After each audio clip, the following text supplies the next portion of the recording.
In the early 9th century, the Carolingian Empire stood at its peak. Charlemagne, the legendary king who was crowned emperor by the Pope, had unified much of Western and Central Europe.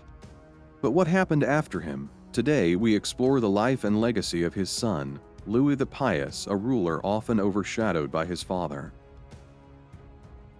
Charlemagne, or Charles the Great, ruled the Frankish kingdom from 768 and was crowned emperor of the Romans in 800.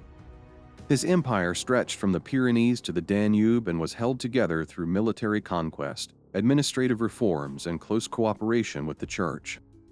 By the time of his death in 814, Charlemagne had transformed the Frankish kingdom into a powerful empire, but like many empires, the problem was succession. Louis was born in 778, the third son of Charlemagne and Hildegard of Wenzhou. He was given the title King of Aquitaine as a child, ruling a semi-autonomous region in the southwest. This was partly to train him in governance and partly to strengthen Carolingian control over newly conquered lands. Unlike his warrior father, Louis was more pious and introspective, earning him the nickname the Pious. He was deeply religious, a trait that would shape much of his reign. When Charlemagne died in 814, Louis was the only surviving legitimate son. He inherited the entire Carolingian Empire. At the age of 36, he became emperor without opposition. His coronation took place in Aachen, the empire's capital. Almost immediately, Louis set out to reform the imperial court. He dismissed many of Charlemagne's advisors and monks and installed more devout and disciplined clerics. One of his first major acts was a public penance for the moral laxity of the court under his father's rule. Louis the Pious took his role as a Christian emperor seriously. He emphasized the idea of a ruler as a moral leader, responsible not only for justice and governance, but also for the salvation of his people. In 817, Louis issued the Ordinatio Imperii, a decree designed to secure a smooth succession and maintain the unity of the empire after his death. According to this plan, his eldest son Lothair was made co-emperor, while his younger sons Pepin and Louis the German were granted sub-kingdoms.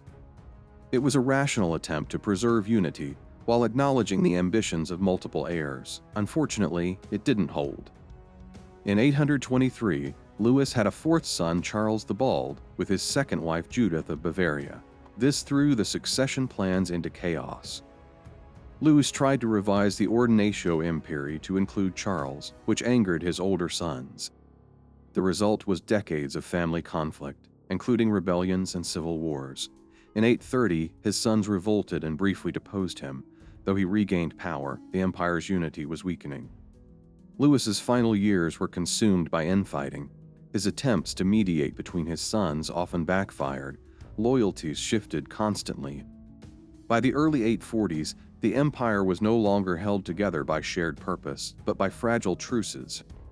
Louis died in 840 near the Rhine River, at the age of 62. His death triggered an all-out civil war between his sons, culminating in the Treaty of Verdun in 843, which split the empire into three distinct kingdoms. Louis the Pious is often remembered as a weak ruler, especially when compared to Charlemagne. But he was a capable administrator, a reformer, and someone who took the moral weight of leadership seriously.